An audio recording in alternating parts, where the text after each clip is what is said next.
Hello everyone, स्वागत है आपका अभी क्लासेस में। और आज मैं आपको पढ़ाने वाला हूं पृथ्वी की गतियों के विषय में। यह जो वीडियो सीरीज है ये ज्योग्राफी के एनसीईआरटी सॉल्यूशन का सीरीज का तीसरा वीडियो है। यह जो वीडियो है क्लास 6 का ज्योग्राफी का है और इससे पहले मैंने दो वीडियो चैप्टर 1 और चैप्टर 2 का अपलोड किया था। चैप्टर 1 में हम लोग सोलर सिस्टम के विषय में और चैप्टर 2 में अक्षांश और देशांतर रेखाओं के विषय में पढ़े थे। आज हम लोग पढ़ने वाले हैं पृथ्वी की दो गतियों के विषय में और ये पूरा वीडियो जो है हिंदी में होने वाला है। साथ ही साथ एनसीईआरटी में मौजूद जो क्वेश्चन है उन सभी क्वेश्चंस का मैं आपको आंसर भी प्रोवाइड करूंगा, ताकि एनसीईआरटी में जो भी क्वेश्चंस का डाउट आपके मन में होगा वह डाउट भी आपका पूरी तरह से क्लियर हो जाएगा। तो इस प्रकार से यह है पृथ्वी की गतियाँ।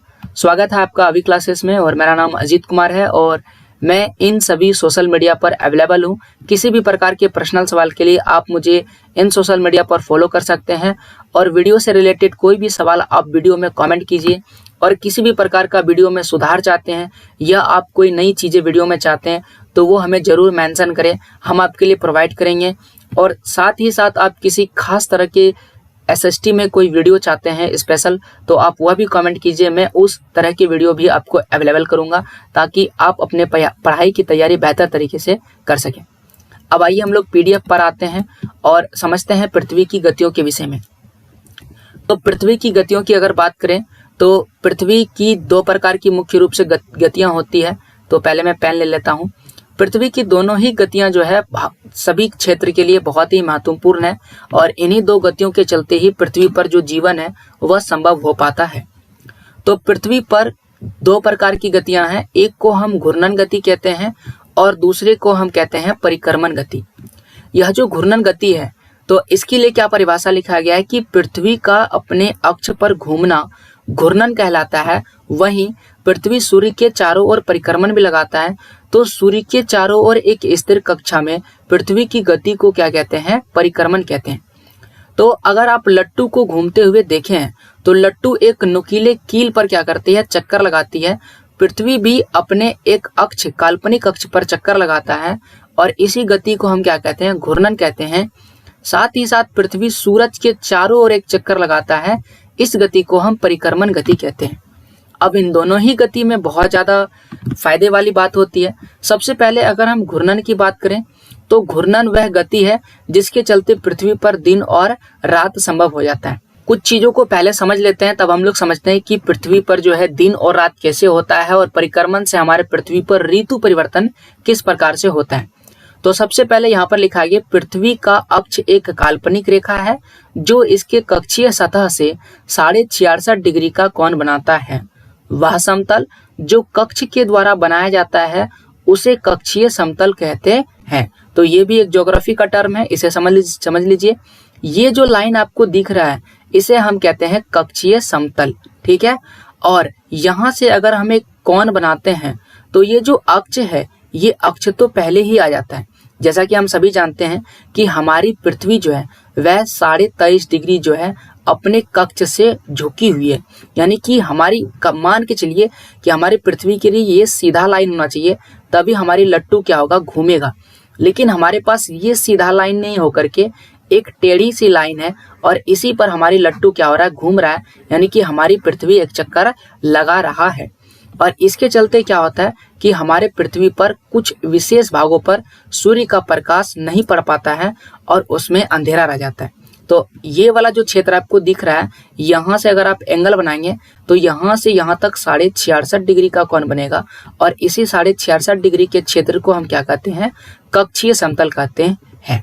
ओके, तो कक्षीय समतल हम लोग समझ चुके हैं। आगे बढ़ते हैं कि पृथ्वी सूर्य से प्रकाश प्राप्त करती है, यानी पृथ्वी के पास प्रकाश प्राप्त करने का एकमात्र स्रोत है और वह है सूर्य।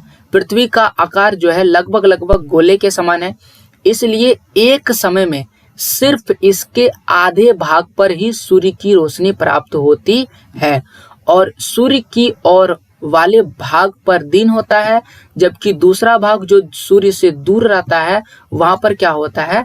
रात होता है। आप इस फोटो की मदद से समझ सकते हैं, ये हमारा सूर्य है और इस सूर्य से क्या हो रहा है? प्रकाश निकल रहा है और प्रकाश जो है ये हमारी पृथ्वी पर आ रही है।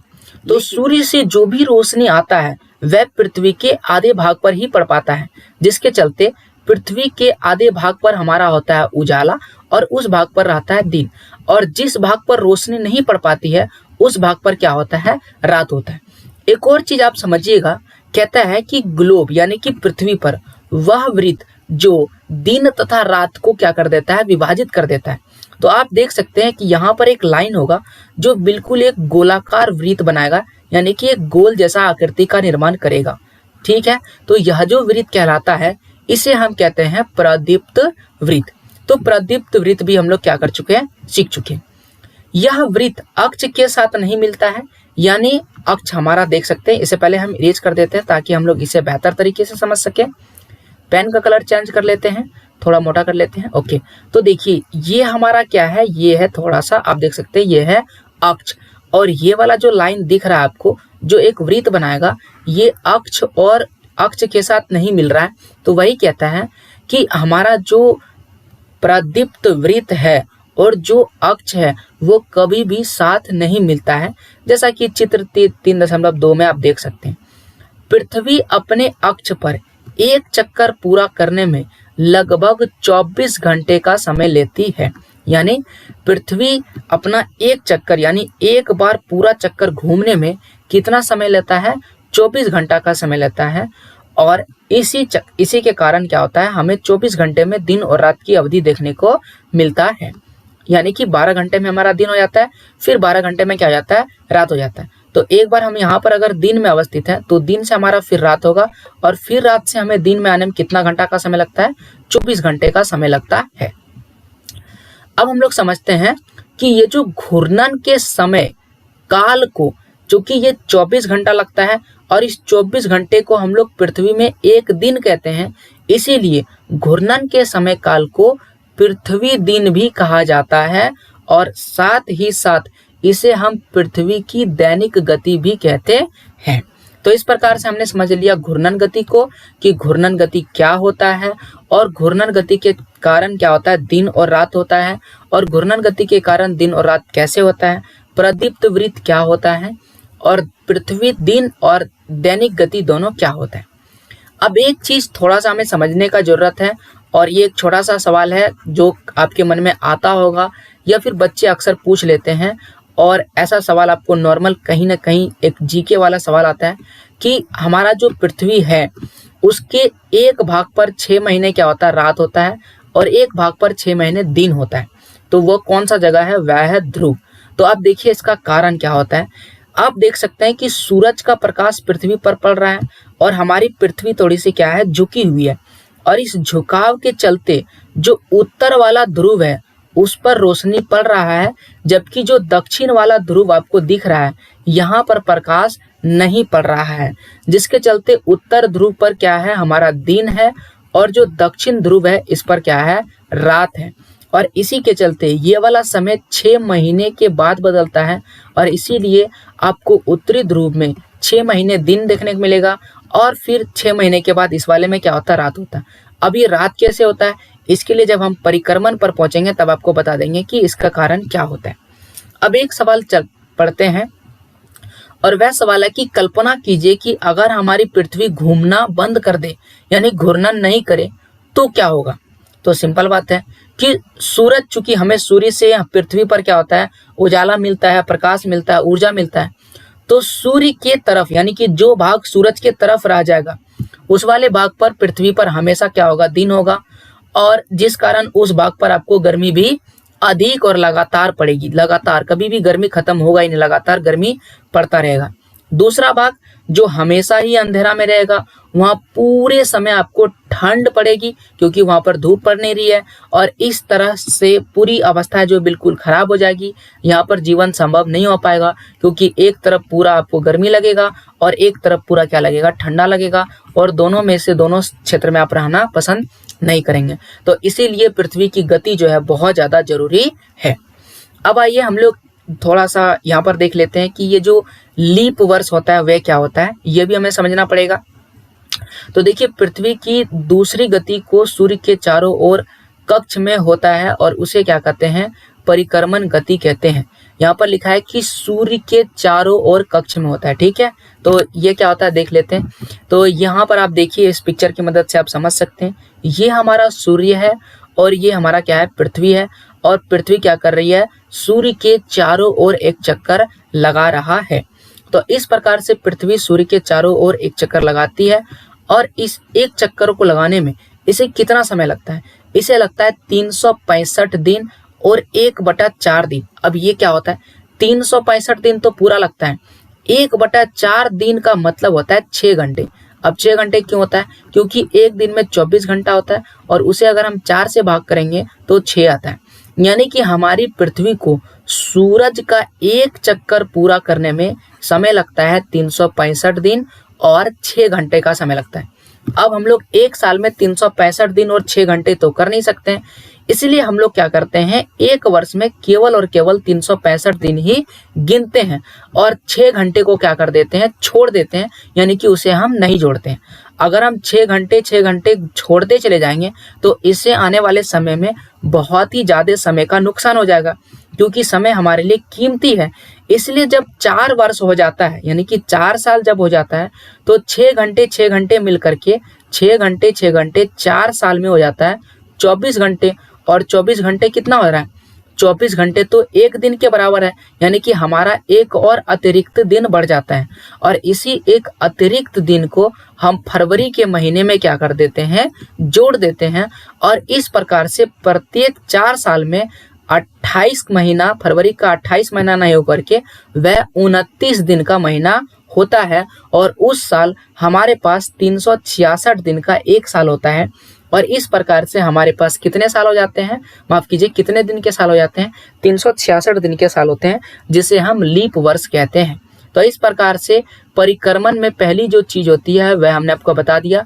एक परिक्रमा करने में 365 दिन और 1/4 दिन, यानी कि 365 दिन और 6 घंटे का समय लगता है।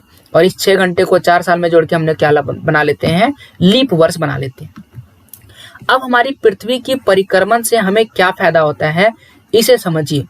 तो पृथ्वी के परिक्रमण के कारण ही हमारी पृथ्वी पर ऋतु बदलता है। ऋतु का मतलब होता है मौसम।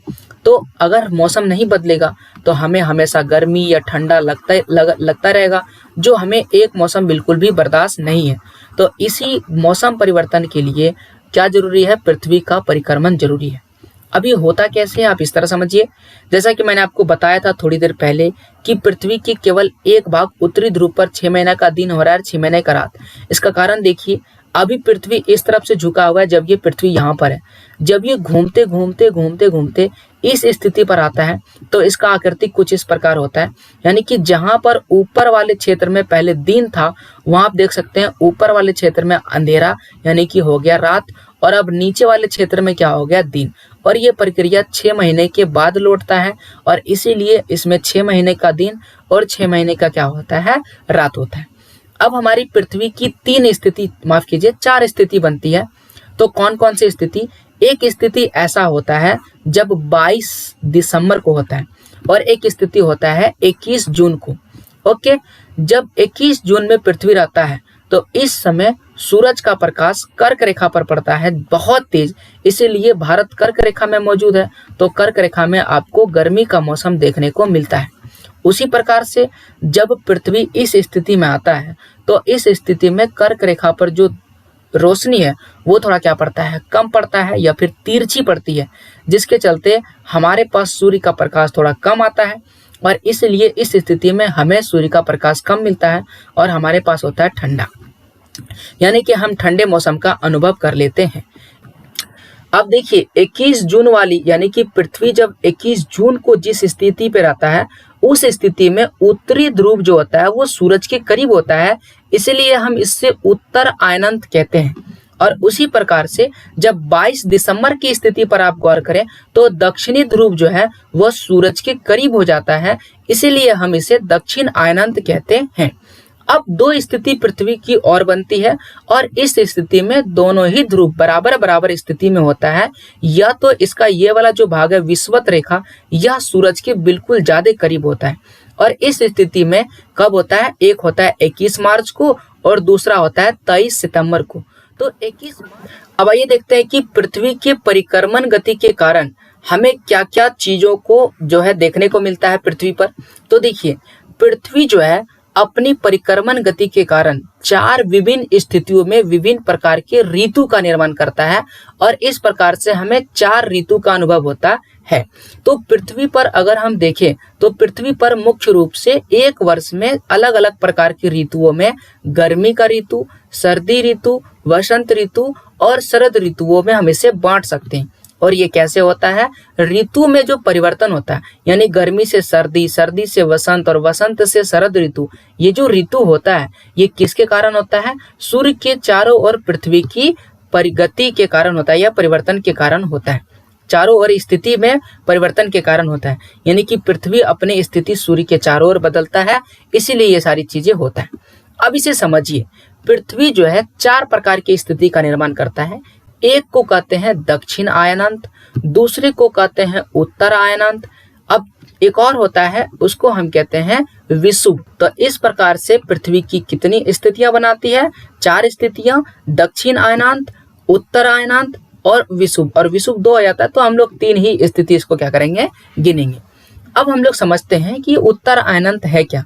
देखिए, 22 दिसंबर को पृथ्वी की स्थिति सूर्य के इस ऐसे जगह पर होता है जहां पर जो उत्तरी ध्रुव होता है वहां पर धूप कम पड़ता है और जो दक्षिणी ध्रुव होता है वहां पर धूप अधिक पड़ता है, और इसीलिए दक्षिणी ध्रुव पर अधिक धूप पड़ता है, इसलिए हम इसे दक्षिण आयनांत कहते हैं। क्योंकि दक्षिण ध्रुव पर अधिक धूप पड़ेगा, क्योंकि हमारी पृथ्वी तिरछी है और सूरज का प्रकाश सीधा आ रहा है, तो जो तिरछा वाला उत्तरी ध्रुव है वह सूरज की किरणों से दूर चला जाता है, इसीलिए वहां पर धूप जो है कम पड़ता है। और जो दक्षिणी ध्रुव है वह सूरज के करीब हो जाता है, इसलिए यहाँ पर धूप क्या होता है? अधिक पड़ता है। सेम चीज यहाँ पर होता है 21 जून को, यानी कि इसके विपरीत होता है। तो इस वाले विपरीत में क्या होता है? उत्तरी ध्रुव जो है अब सूरज के करीब हो जाता है, यानी उत्तरी ध्रुव में धूप पड़ता है अधिक, और जो दक्षिणी ध्रुव है वह जो धूप है यानी कि सूरज की किरणों से दूर हो जाता है, तो यहाँ पर धूप पड़ता है कम। अब इसका फायदा क्या होता है और घाटा क्या होता है जरा देख लेते हैं। जहां पर धूप पड़ता है कम वहां पर मौसम होगा ठंडा, यानी अगर आप उत्तरी गोलार्ध में हैं, आपका जो घर है उत्तरी गोलार्ध में है और 22 दिसंबर को यहाँ पर लगेगा ठंडा, तो भारत जो है कर्क रेखा में है और कर्क रेखा हमारी उत्तरी गोलार्ध में है, इसलिए 22 दिसंबर को हमें ठंडा का अनुभव होता है। और अगर आप दक्षिणी गोलार्ध में हैं तो आपको क्या महसूस होगा? गर्मी, क्योंकि सूरज की किरण गर्मी जो है सूरज की किरण अधिक पड़ रही है दक्षिणी गोलार्ध में, इस स्थिति में दक्षिणी आयनांत में। उसी प्रकार से अगर हम लोग उत्तर आयनांत में आते हैं जो जून के आसपास 21 जून को होता है, तो उस स्थिति में क्या होगा? उत्तरी गोलार्ध जो है वह क्या होगा? सूरज के किरण के पास होगा, यानी इस वाले में जो है उत्तरी गोलार्ध में जिसका घर होगा वहां पर गर्मी लगेगा। तो भारत भी कहाँ पर है? उत्तरी गोलार्ध में है, इसलिए जून के आसपास हमें अधिक गर्मी लगती है। वहीं दक्षिणी गोलार्ध में कौन सी ऋतु होगी? शरद ऋतु होगी। अब हम लोग विषुव की स्थिति में देखें तो विषुव की 2 स्थिति बनती है, एक है 21 मार्च को है और दूसरा है 23 सितंबर को। तो इस वाले में स्थिति में क्या होता है? तो जो 21 मार्च होता है उसमें उत्तरी ध्रुव पर वसंत ऋतु होता है, और जो नीचे दक्षिणी ध्रुव है उसमें कौन सा ऋतु होता है? शरद ऋतु होता है। तो वसंत ऋतु में हम सब जानते हैं एक अच्छा सा मौसम होता है, और मार्च के आसपास भारत में भी आपको वसंत का महसूस होता है, ना ही अधिक गर्मी और ना ही अधिक ठंडा। और उसी प्रकार से अगर हम लोग सितंबर की बात करें तो इस वाले में उत्तरी ध्रुव में शरद ऋतु होता है और दक्षिणी ध्रुव में क्या होता है? वसंत ऋतु होता है। और ये सारा का सारा किस कारणों में होता है? ये सारा का सारा पृथ्वी की विभिन्न प्रकार की स्थितियों के कारण होता है, सूर्य के चारों ओर परिक्रमा लगाने के कारण होता है। अब सेम चीज हमारे किताब में लिखा हुआ है, 21 जून को जो उत्तरी गोलार्ध होता है वह सूर्य की तरफ झुका है, यानी कि सूर्य की किरण कर्क रेखा पर सीधी पड़ती है। इसके फलस्वरूप इन क्षेत्रों में ऊष्मा अधिक प्राप्त होता है और ध्रुवों के पास वाले क्षेत्र पर कम ऊष्मा प्राप्त होता है, क्योंकि वहां सूर्य की किरण क्या होती है? थोड़ी सी तिरछी पड़ती है। और उत्तर ध्रुव सूर्य की तरफ झुका हुआ है तथा उत्तरी ध्रुव रेखा के बाद वाले भाग पर लगभग 6 महीना लगातार दिन रहता है। तो 6 महीना लगातार दिन क्यों रहता है आपको बता ही चुके हैं, क्योंकि बउआ यहाँ पर तो लगातार क्या होता है, धूप पड़ते रहता है। और अगर हम उत्तरी गोलार्ध के बहुत बड़े भाग पर सूर्य की रोशनी प्राप्त होती है, इसलिए विषुवत के उत्तरी भाग में गर्मी का मौसम देखने को मिलता है। और उसी प्रकार से अगर हम 21 जून को इन क्षेत्रों में जो दिन होता है वो सबसे क्या होता है, लंबा होता है और सबसे छोटी रातें होती है, यानी दिन होगा लंबा और रातें होगी छोटी। इस स्थिति को उत्तर आयनंत कहते हैं। उसी प्रकार से अगर हम 22 दिसंबर की स्थिति को देखें तो 22 दिसंबर को क्या होगा, जो दक्षिणी ध्रुव है वह सूर्य की ओर झुके होने के कारण यहाँ पर क्या होता है, मकर रेखा पर सूर्य की किरणें सीधी पड़ती है। चूंकि सूर्य की किरणें मकर रेखा पर लंबवत पड़ती है, इसलिए दक्षिणी गोलार्ध के बहुत बड़े भाग पर प्रकाश प्राप्त होता है। इसीलिए दक्षिणी गोलार्ध में लंबे दिन तथा छोटी रातें वाली ग्रीष्म ऋतु होती है और इसके ठीक विपरीत स्थिति उत्तरी गोलार्ध में होती है। इसके ठीक विपरीत उत्तरी गोलार्ध में होता है, यानी यहाँ पर ग्रीष्म ऋतु है तो ऊपर में इसका विपरीत क्या होगा, शीत ऋतु। हाँ ओके, शीत ऋतु को ही ठंडा ऋतु कहते हैं। तो इस प्रकार से मौसम क्या होता है, उल्टा पुल्टा होता है, जैसा कि मैंने आपको मैप में बताया। और पृथ्वी की इस स्थिति को हम क्या कहते हैं, दक्षिण अयनांत कहते हैं। ओके, और यहाँ पर लिखा है, क्या आप जानते हैं कि ऑस्ट्रेलिया में ग्रीष्म ऋतु में क्रिसमस पर्व मनाया जाता है, यानी कि ऑस्ट्रेलिया में गर्मी के दिनों में कौन सा पर्व मनाया जाता है, क्रिसमस का त्यौहार मनाया जाता है। अब दो स्थिति था, एक था 21 मार्च को, दूसरा था 23 सितंबर को, जिसको हम लोग क्या कह रहे थे, दोनों को एक ही नाम दे रहे थे और वह था विषुव। तो इसमें क्या होता है, सूर्य की किरणें विषुवत वृत्त पर पड़ता है, ना ही कर्क रेखा पर ना ही मकर रेखा पर।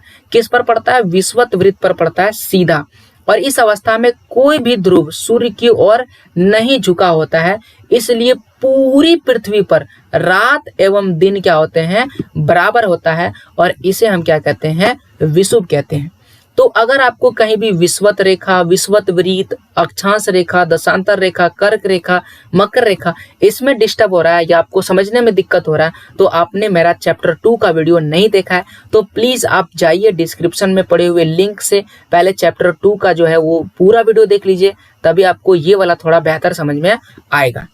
ओके, अब एक और चीज लिख देखिए, यहाँ पर 23 सितंबर को उत्तरी गोलार्ध में शरद ऋतु होती है, जबकि दक्षिणी गोलार्ध में वसंत ऋतु है। सेम चीज उल्टा होता है 21 मार्च को, 21 मार्च के इसके विपरीत होती है, उत्तरी गोलार्ध में वसंत ऋतु और दक्षिणी गोलार्ध में क्या होता है, शरद ऋतु होता है। ये सारी चीजें आपको यहाँ पर जो भी फिगर में बताएं उसी को भाषा के शब्दों में वहां पर क्या किया गया है, लिखा गया है। तो आप देख सकते हैं इस स्थिति में क्या होता है, ये वाला विषुवत रेखा है, बीच वाला रेखा, और सूरज का प्रकाश विषुवत रेखा पर क्या हो रहा है, सीधा पड़ रहा है, इसलिए हम इसे कहते हैं विषुव। और इस स्थिति में क्या होता है, ना ही सूर्य का प्रकाश जो है, सूर्य का प्रकाश ध्रुव पर ज्यादा पड़ता है, ना ही उत्तरी ध्रुव ना ही दक्षिणी ध्रुव, पूरे पृथ्वी पर समान पड़ता है। और यहाँ पर हम आपको बताए थे कि उत्तरी ध्रुव में होगा वसंत ऋतु और दक्षिणी ध्रुव में क्या होगा, शरद ऋतु। इसके जस्ट उल्टा नीचे वाला में होगा, और नीचे वाला में क्या होगा, ऊपर वाला में होगा शरद और नीचे वाला में क्या होगा, वसंत ऋतु होगा। तो इस प्रकार से हमने समझ लिया इसके परिक्रमण के कारण होने वाले विभिन्न प्रकार की स्थितियों के विषय में। और स्पष्ट रूप से पृथ्वी का घूर्णन और परिक्रमण बहुत ज्यादा जरूरी है हमारे लिए, ना केवल दिन रात के लिए बल्कि ऋतुओं में परिवर्तन के लिए भी ये ज्यादा जरूरी है। अब इसमें कुछ चीजें नहीं दिया था क्योंकि पृथ्वी की विभिन्न प्रकार की गतियों के कारण हमारे पृथ्वी पर सूर्य ग्रहण और चंद्र ग्रहण देखने को मिलता है। तो इसके लिए मैं स्पेशल वीडियो आपके लिए लाऊंगा कि सूर्य ग्रहण और चंद्र ग्रहण कैसे लगता है। फिलहाल हम लोग क्वेश्चन आंसर पर डिस्कस करते हैं। तो देखिए क्वेश्चन आंसर रहा, पहला क्वेश्चन है कि पृथ्वी के अक्ष का झुकाव कोण कितना है, तो अक्ष का झुकाव कोण 66.5 डिग्री है। दूसरा है घूर्णन एवं परिक्रमण को परिभाषित करें, तो पृथ्वी का अपने अक्ष पर घूमना घूर्णन कहलाता है और पृथ्वी का सूर्य के चारों ओर चक्कर लगाना परिक्रमण कहलाता है। लीप वर्ष क्या होता है, वह वर्ष जिसमें फरवरी का महीना 29 दिन का होता है और उस साल में 365 दिन होते हैं, उसे लीप वर्ष कहते हैं। यह 4 साल में एक बार आता है। दूसरा है उत्तर एवं दक्षिणी अयनांत में अंतर क्या होता है, तो आप जानते हैं उत्तर अयनांत किसको कहते हैं। उत्तर अयनांत हमारा होता है किस डेट को होता है, अभी आपको यहाँ पर फिगर में आते हैं ताकि आपको बेहतर समझ में आ जाएगा। और डेट भी इसमें लिखा हुआ है। तो देख सकते हैं उत्तर आयनांत होता है 21 जून को और दक्षिण आयनांत होता है 22 दिसंबर को। इसमें अंतर क्या होता है, जो उत्तर आयनांत होता है इसमें उत्तरी जो ध्रुव है वो सूरज के करीब होता है और कर्क रेखा पर सीधा प्रकाश पड़ता है।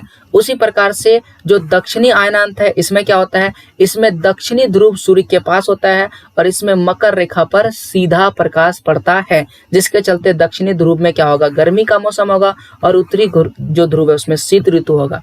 और यहाँ पर क्या होगा, इस वाले में उत्तर आयनांत में उत्तरी गोलार्ध में गर्मी का मौसम होगा और दक्षिणी गोलार्ध में क्या होगा, शीत ऋतु होगा। तो ये इन दोनों में मुख्य अंतर है।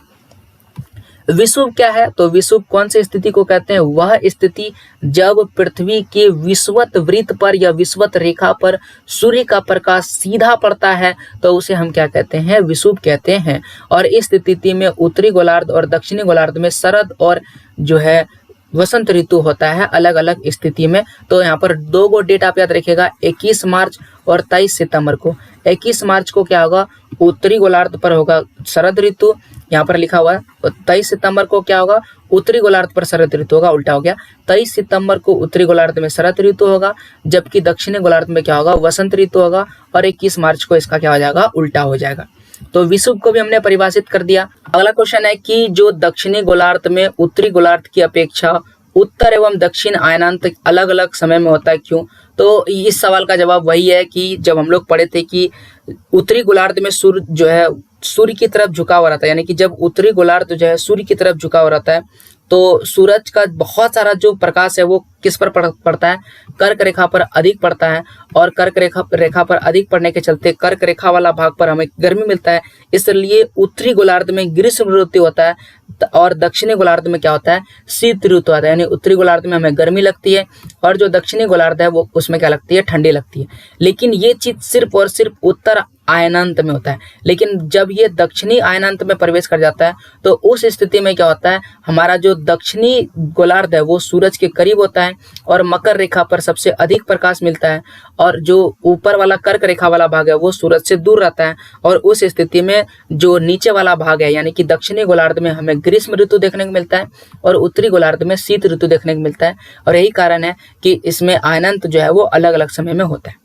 अगला सवाल है कि ध्रुवों पर लगभग 6 महीने दिन होता है और 6 महीने रात होता है, क्यों होता है? तो इसका कारण आपको बता दिए कि ध्रुव पर जो सूर्य का प्रकाश है वो अपने अक्ष पर झुकाव के चलते नहीं मिल पाता है और यही कारण है कि यहाँ पर 6 महीने दिन होता है और 6 महीने क्या होता है, रात होता है।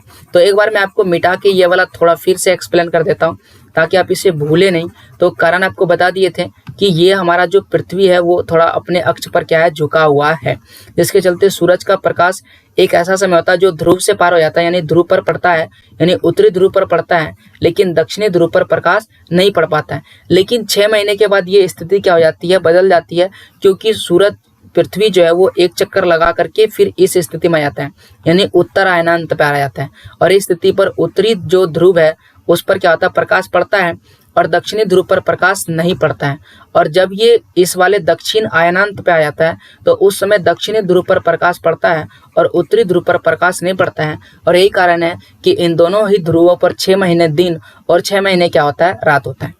अब टिक द करेक्ट आंसर वाला है कि पृथ्वी की सूर्य के चारों ओर की गति को कहते हैं, पृथ्वी की सूर्य के चारों ओर की गति को क्या कहते हैं, परिक्रमण कहते हैं। सूर्य की सीधी किरण विषुवत वृत्त पर किस दिन पड़ता है? तो विषुवत वृत्त पर पड़ता है 21 मार्च को पड़ता है। मार्च वाला में ही आपको वसंत ऋतु याद रखना है, इस वाले में सीजन में आता है उत्तरी गोलार्ध में। और 21 जून और 22 दिसंबर को 21 जून को पड़ता है किस में, 21 जून को पड़ता है कर्क रेखा पर और 22 दिसंबर को पड़ता है मकर रेखा पर। ठीक है, आप इसे इस तरह याद रख सकते हैं कि जून में हमें अपने देश में क्या लगता है, गर्मी लगता है और हमारा जो देश है वो कर्क रेखा के बिल्कुल बीच में है, तो इसलिए जून के आसपास में कर्क रेखा पर सूर्य का प्रकाश होगा। जबकि दिसंबर में हमें ठंडी लगती है तो तभी हमारे ऊपर सूरज नहीं होगा, तभी मकर रेखा पर होगा। और मार्च में क्या होता है, वसंत का ऋतु होता है, तो उसमें कौन सा होगा, विषुवत रेखा पर जो है सूर्य का प्रकाश होगा। गर्मी में क्रिसमस का पर्व कहाँ मनाया जाता है? तो ऑस्ट्रेलिया में गर्मी के मौसम में क्रिसमस का पर्व मनाया जाता है। ऋतुओं में परिवर्तन पृथ्वी के परिक्रमण गति के कारण होता है। और लास्ट है फिल इन द ब्लैंक्स, और फिल इन द ब्लैंक्स में छोड़ देता हूँ। अगर आपको इसमें भी एक भी डाउट होता है तो आप कमेंट कर सकते हैं, मैं इसको भी आपके लिए सॉल्व करके ला दूंगा। तो ये था मेरा वीडियो और उम्मीद है आपको ये पूरा वीडियो बेहतर समझ में आया होगा। अगर आपको कहीं भी डाउट है तो प्लीज़ हमें कमेंट करें। और जैसा कि मैंने आपको बता दिया था कि इसमें ग्रहण के विषय में नहीं दिया गया था, तो इसके लिए मैं सेपरेटेड एक आपको पीपीटी में समझा दूंगा ताकि आप उसे बेहतर तरीके से समझ सकें। तो ये था आपका वीडियो, उम्मीद आप बेहतर इसे समझे होंगे। प्लीज़ लाइक कीजिए, अपने दोस्तों के साथ शेयर कीजिए और इस चैनल को सब्सक्राइब कीजिए। पूरा वीडियो देखने के लिए थैंक यू।